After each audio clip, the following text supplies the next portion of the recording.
खामोशी खड़ी रखे ना एक घड़ी एक पल है जिंदगी एक पल कुछ भी नहीं।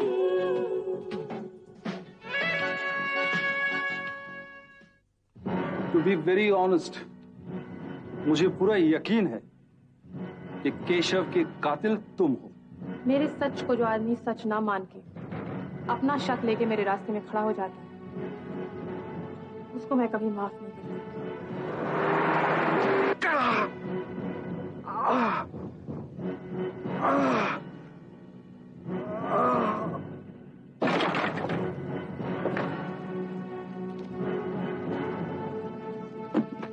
एक्सीडेंट के समय उनकी अपनी गाड़ी के शीशे का टूटना ये साबित करता है कि उनके पास कुछ ऐसा था जिसे कोई दूसरा हासिल करना चाह रहा था।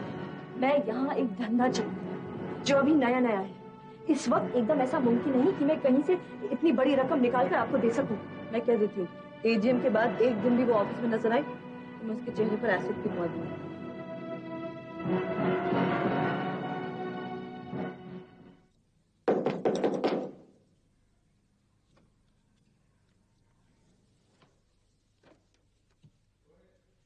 Rishabh, come in.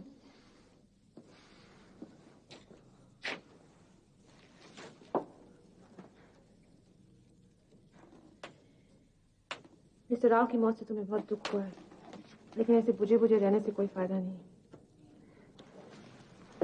Devika, Rao uncle के एक्सीडेंट से पहले वो तुमसे मिलने आए थे।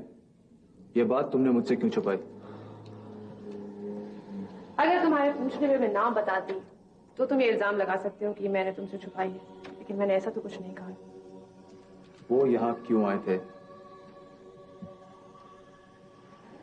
राव यहाँ क्यों आए थे वो बताने को जिंदा नहीं है और मुझे मालूम नहीं। देखो देविका, मैं अच्छी तरह जानता हूं कि सच को छुपाने का और झूठ नहीं बोलने का आर्ट तुम्हें खूब आता है, लेकिन तुम्हारी ये ट्रिक्स मेरे साथ नहीं चलेगी। साफ साफ बताओ कि मिलान से लौटने के बाद मुझे मिलने से पहले राव अंकल तुमसे मिलने क्यों आए थे? मुझे पता होता तो मैं तुम्हें जरूर बता देती ऋषभ। तो तुम क्या कहना चाहती हो कि राव अंकल यहाँ आए, तुम्हारी सूरत देखी और चले गए? ऐसा तो मैंने नहीं कहा। तो फिर क्या कहना चाह रही हो? सीधे सीधे क्यों नहीं बताती वो क्यों आए थे? मुझे नहीं मालूम। मैं जब यहाँ तुमसे मिलने के बाद लौटी तो ऑलरेडी कुछ देर इधर उधर की बात की तो चलेगा। इधर उधर की बातें मतलब कैसी हो, क्या चल रहा है, वगैरह वगैरह। तो तुम क्या ये कहना चाहती हो कि राव अंकल ने यहाँ आकर सिर्फ यही बातें की? मुझे तो ऐसा ही लगा, क्योंकि इस सब के अलावा हमारे बीच और कोई बात हुई नहीं। देविका, अब मैं यकीन के साथ कह सकता हूँ कि तुम झूठ बोल रही हो। हाँ, बोल रही हूँ, लेकिन जो भी बात हमारे बीच हुई उसका तुमसे कोई ताल्लुक नहीं है, इसलिए तुमसे मैं कुछ नहीं छुपा रही हूँ। तो क्या तुम ये कहना चाहती हो कि मिस्टर राव और तुम्हारे बीच में जो बातें हुई वो मुझसे या मेरे खानदान से कोई ताल्लुक नहीं रखती? नहीं रखती है। एक ऐसी बात है जो नहीं रखती। मिस्टर राव ने तुमसे कही या तुमने मिस्टर राव से? राव ने मुझसे। देविका, मिस्टर राव की सारी जिंदगी मल्होत्रा इंडस्ट्रीज के साथ जुड़ी हुई थी, लेकिन मिलान से वापस आने के बाद वो सबसे पहले तुमसे मिलने आए, और मैं नहीं समझता कि इस मुलाकात में ऐसी कोई भी बात हुई हो जिसका ताल्लुक या तो मल्होत्रा खानदान या मल्होत्रा इंडस्ट्रीज के साथ न हो। ऐसी ही बात थी, तुम मान क्यों नहीं लेती? अरे कैसे मान लूं मैं राव अंकल को बहुत अच्छी तरह से जानता था। देविका, बिजनेस के मामले में तुम शायद उन्हें अच्छी तरह जानती थी, लेकिन औरत के मामले में नहीं। क्या मतलब? तुम कहना क्या चाहती हो? सिर्फ इतना कि दिन रात दौलत और बिजनेस के बारे में सोचने वाले आदमी की जिंदगी में भी औरत की जगह हो सकती है। क्या तुम ये कहना चाहती हो कि राव अंकल ने यहाँ आकर तुमसे तुम्हारी बात की? नहीं, अपनी बात की। अरे घुमा फिरा कर बात क्यों करती हो तुम? चलो बता ही देती हूँ। 3 हफ्ते मिलन में रहने के बाद राव को शायद तन्हाई का बहुत एहसास हुआ होगा, इसीलिए यहाँ आकर वो फौरन मेरे पास आए और मुझसे पूछने लगे अगर मैं उनसे शादी करूँगा। शादी? इम्पॉसिबल, ये हो ही नहीं सकता, ये मैं मानने के लिए तैयार ही नहीं हूँ। मैंने कब कहा तुम मानो? देविका, मरने के बाद एक शरीफ आदमी को इस तरह बदनाम क्यों कर रही हो तुम? इसमें बदनामी की क्या बात है? एक आदमी एक औरत से पूछता है कि मुझसे शादी करोगी, इसमें बदनामी की क्या बात है? तो तुम्हारा जवाब क्या था?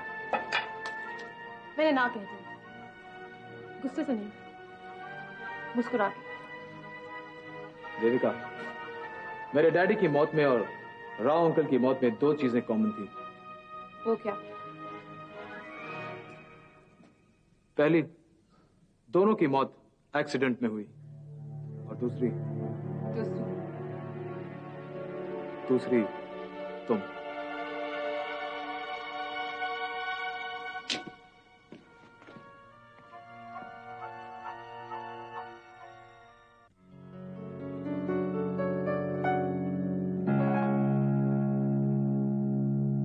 सोचा तो ये था कि इस बार जब सिल्वर एस्टेट्स में आऊंगा तो मेरे पास कोर्ट के ऑर्डर्स होंगे और साथ में पुलिस होगी तुम्हें यहां से निकलवाने के लिए। लेकिन ऐसा नहीं हुआ, कुछ और ही हो गया, और इसलिए आज मैं यहां आया हूं। इस घर में तुम्हारा आना मुझे कभी भी बुरा नहीं लगा ऋषभ।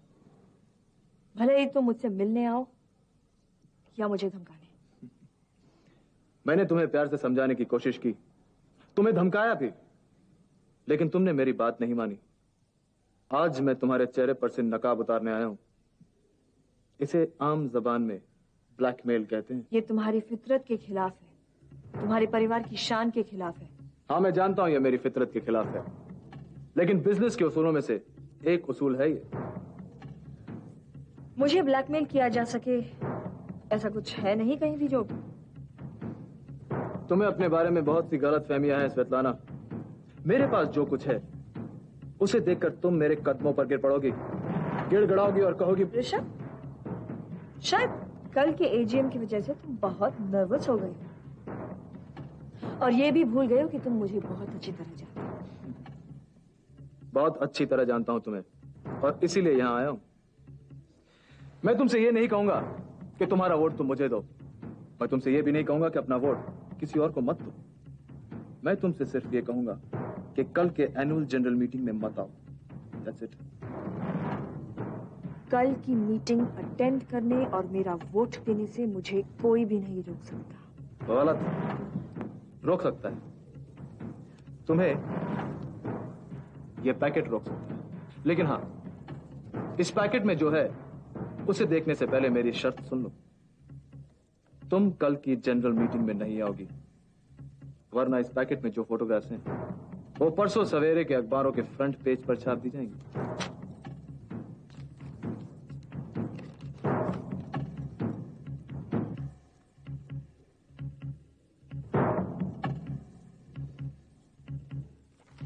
अब बताओ मैडम, क्या फैसला है तुम्हारा? इतना कमजोर समझा तुमने मुझे? काफी रुपया बर्बाद किया होगा इन तस्वीरों को हासिल करने में, मगर मुझे अफसोस है ऋषभ, मेरे इरादों को तोड़ना तो दूर, तुम्हारी धमकी और ये मैं तस्वीर। धमकी नहीं दे रहा हूं स्वेतलाना, मैं जो कह रहा हूं वो करके दिखाऊंगा। कोई फर्क नहीं पड़ता, मैं कल की मीटिंग अटेंड करूंगी। तुम जो चाहो कर सकते हो।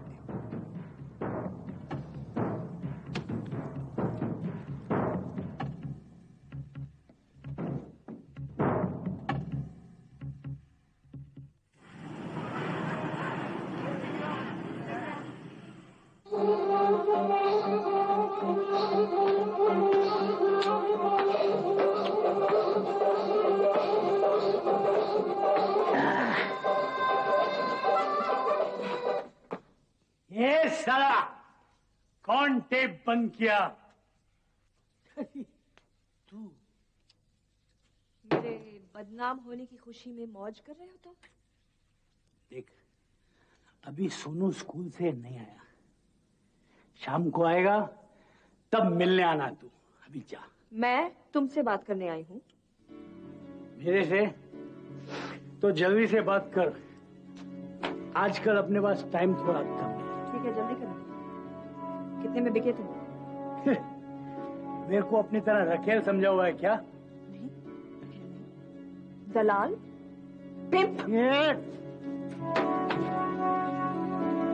अब तुम्हारी बाजुओं में दम नहीं रहा रानी, खून की जगह में शराब दौड़ रही है तुम्हारी रगों में।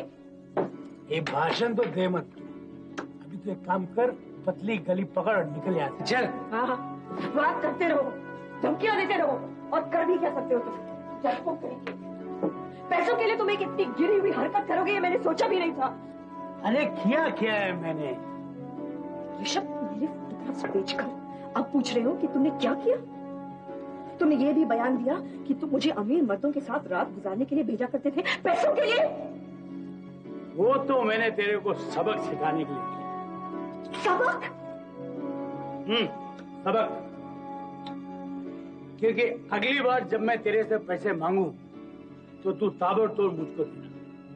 याद है कितना तूने मेरे को सताया पिछली बार जब मैं तुझसे पैसा मांगा? रानी, कोई अगली बार नहीं होने वाली है। क्या मतलब है तेरा? मतलब ये कि मैं सोनू को अपनी कस्टडी में लेने जा रही हूँ। सोनू को खाने का लड्डू है क्या? मैं सोनू को अपने साथ रखने के लिए तुम्हारे खिलाफ कोर्ट केस करने जा रही हूँ, समझे? और कोर्ट में क्या बोलेंगी महारानी जी? यही कि तुम एक शराबी हो, बच्चे की परवरिश नहीं कर सकते हो, उसकी देखभाल के लिए मुझसे पैसों की भीख मांगते हो और वही पैसे शराब में डुबो देते हो। इसलिए मैं बच्चे की भलाई के लिए उसे अपने साथ रखना चाहती हूँ। और तू ये सब बोलेगी और मैं चुप के सुनूंगा। अपना जिस्म बेचने का धंधा करती है ये मिलॉर्ड। इसको बच्चे की फिक्र नहीं है। इसके सोनू के अलावा और भी बच्चे हैं जिनका बाप न जाने कौन है। You disgusting drunkard! सच बोला ना मैंने, बहुत अंदर जाके लगी होगी। अरे सोनू का बाप तो मैं हूँ। इस बात का तो सबूत भी है अपने पास, म्युनिसिपैलिटी का सर्टिफिकेट। अब देखना ये है कि कोर्ट बच्चा किसको देती है, एक रकेल को या एक शराबी को। यस, मैं माँ हूँ रानी, और कल जब वो अदालत में सोनू से पूछेंगे कि वो किसके साथ जीना चाहता है तो वो मेरे साथ जीना पसंद करेगा, तुम्हारे इस गंदे सड़े हुए गैरेज में। और तब जो पैसे ऋषभ मल्होत्रा ने तुम्हें दिए हैं ना, उसको लेकर यहाँ बैठकर ऐश करो, ऐश। और मैं अदालत को ये भी बता दूंगी कि तुमने पैसों के लिए ऋषभ मल्होत्रा को मेरे फोटोग्राफ्स बेच चुके। ये इल्जाम भी तेरा गलत साबित हो जाएगा, क्योंकि मैंने फोटो ऋषभ मल्होत्रा को नहीं, देविका को बेचे हैं। That's what I thought. मैंने भी ये सोचा था कि ऋषभ मल्होत्रा जैसा आदमी तुम्हारे जैसे एक शराबी के साथ सौदा कैसे कर सकता है? क्या मतलब क्या तुम्हारा? कुछ नहीं, बस एक बात याद रखना रानी, देविका ने तुम्हें उल्लू बनाया है। उसने तुम्हें चंद हजार रुपए देकर ऋषभ मल्होत्रा के साथ लाखों का सौदा किया।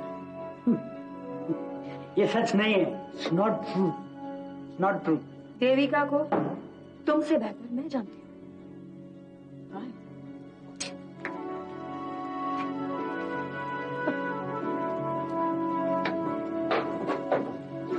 धोखा हो गया।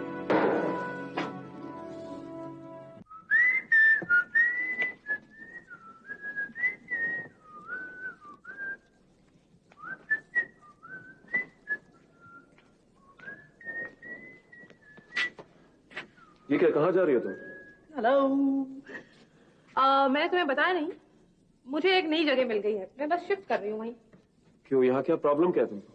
अरे यार पूछो क्या प्रॉब्लम नहीं है। नल में पानी नहीं आता, पानी आता है तो सीलिंग से।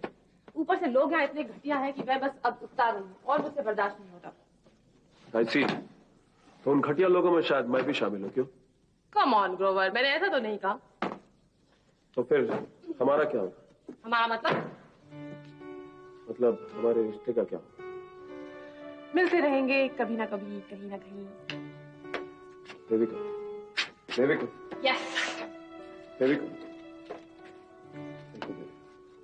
मैं तुमसे प्यार करने लगा हूँ और शायद तुम्हारे बगैर मैं रह भी नहीं सकूं। कम ऑन ग्रोवर, बच्चों की तरह रोना मत शुरू कर दो। You know I don't like all this senti stuff. क्या मैं तुम्हारे साथ चल नहीं सकता क्या? नहीं, मुझे अपनी प्राइवेसी पसंद है। Sorry. What? Privacy my foot यार। जब तुम यहाँ रही थी तो प्रैक्टिकली हर रात तुमने मेरे साथ यहाँ गुजारा था। तब कहाँ गई थी तुम्हारी ये प्राइवेसी? और ये क्यों नहीं कहती कोई नया रईस बकरा मिल जाएगा तुम्हें? Shut up! तुम मुझे समझते क्या हो? अगर हम दोनों ने एक साथ वक्त गुजारा है तो इसमें कोई जबरदस्ती नहीं की थी। अंडरस्टैंड? और एक बात याद रखो, मैंने तुमसे कभी कोई वादा नहीं किया था। हाँ, वादा तो नहीं किया था, पर तुमने। मैंने क्या क्या? लोग ग्रोवर, तुम और मैं सिर्फ दोस्त हैं, okay? May be good friends, now just go. समझा, बड़ी मतलब ही निकली तुम देविका। अपना दिल बहलाने के लिए तुमने मेरे जज्बातों के साथ खेला है और मैं ही बेवकूफ जो तुम्हें सीरियसली ले रहा था। लेकिन अब तो तुम होशियार हो गए हो, है ना? इसने तुमसे जितना काम करवाया, तुम उसके लिए इससे पैसे क्यों नहीं ले रहे थे? तुम यहाँ क्या कर रही हो? अरे पैसे और इसके पास कि हर दूसरे दिन मुझसे पैसे मांगती थी। समझे नहीं तुम? ये घर बदल रही है, इसका मतलब है इसके पास पैसे हैं। और अगर मैं गलत नहीं हूँ, चंद लाख रुपए मिले जो ऋषभ मल्होत्रा ने इसको दिए। क्यों देविका, मैं राइट? अब पैसे किस बैग में होंगे? शायद उस काले बैग में। केशव भी कभी कभी आपने पैसे एक ऐसे ही बैग में रखा करते थे। जरा देखो तो तुम, शायद उसमें होंगे। देखो। खबरदार, इस बैग को हाथ लगाया ग्रोवर। ऐसे मूव देवेगा। खबरदार, ऐसे मूव देवेगा। खबरदार। ग्रोवर, ग्रोवर, ये पैसे मेरे नहीं है। ग्रोवर, ये झूठ बोल रही है। ये पैसे किसी और के हैं। मुझे ये पैसे किसी को लौटाने हैं। तुम मेरे हालात के बारे में कुछ नहीं जानते। तुम्हें पता नहीं मुझे। अगर और चाहते हैं तो ले सकते। ग्रोवर, प्लीज। ग्रोवर, ये तुम पर है कि तुम अपनी कीमत क्या लगाते हो। करीब 1 लाख रुपए है। ग्रोवर, प्लीज। अब मुझे तुमसे कोई शिकायत नहीं। Grover, just give me that money. ये पैसा मेरा नहीं है। मुझे किसी और को ये पैसा लौटाना है। Grover, please. Bye Grover. Please to bastard. अरे, पुलिस से क्या कहोगी तुम कि किसी ने तुम्हारे पास से 1 लाख रुपए चुरा लिए, और वो भी कैश में? वो तो तुमसे पूछेगी कि इतने सारे पैसे तुम्हारे पास कहाँ से आए, इतना सारा कैश। ये बैग जब्त कर लेगी और शायद तुम्हें स्मगलर समझकर अरेस्ट कर लेगी। नाना, इस बात का बदला मैं तुमसे लूंगी। नहीं देविका, बदला मैं तुमसे लूंगी। ये सिर्फ शुरुआत थी। आइंदा अगर तुमने मेरे साथ कोई ऐसी वैसी हरकत की तो अंजाम बहुत बुरा होगा। बस मैं यही कहने आई थी। बाय।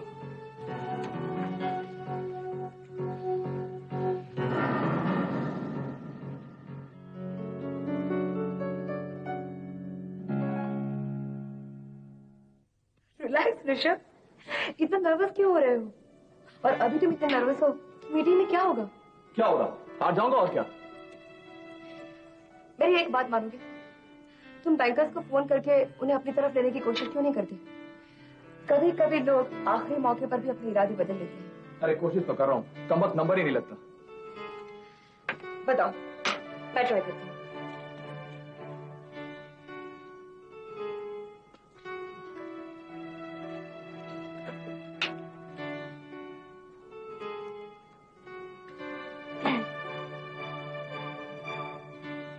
लग गया।